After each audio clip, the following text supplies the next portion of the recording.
In today's video, I'm going to teach you how to connect Slack with a QR code. This simple method is perfect for quickly sharing Slack workspace or channel links without the hassle of typing out long URLs. So, whether you're in a meeting, onboarding a new team member, or simply wanted a more efficient way to share your workspace, this guide will help you create a QR code to make your Slack collaboration smoother and quicker.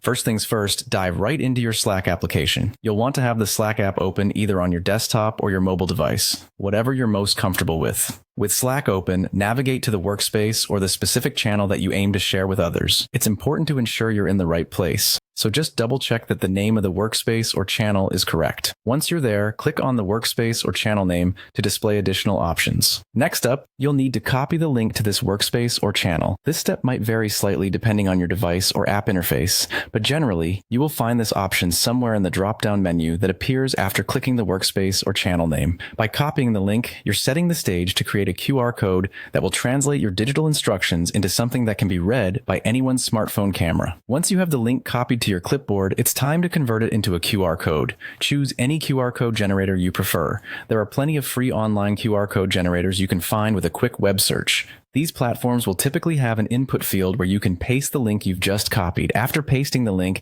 initiate the QR code generation, which usually involves a generate or create button. In a matter of seconds, you'll have yourself a new QR code that, when scanned, will direct anyone straight to your Slack workspace or channel. Now that your QR code is ready, it's time to think about sharing it. You have several options here depending on your needs. You could, for instance, share it digitally by sending the QR code image via email, messaging apps, or within other digital resources. Alternatively, you might prefer to display it in a more physical format. For example, you could print the QR code and post it at your office or share it during a presentation. This allows everyone, from colleagues to collaborators, to quickly scan and join without any typing involved.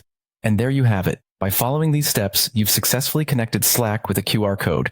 Whether you're streamlining communication in meetings or making it easier for team members to find the right Slack channels, this approach is bound to improve efficiency and accessibility across your team. Thanks for watching, and happy connecting.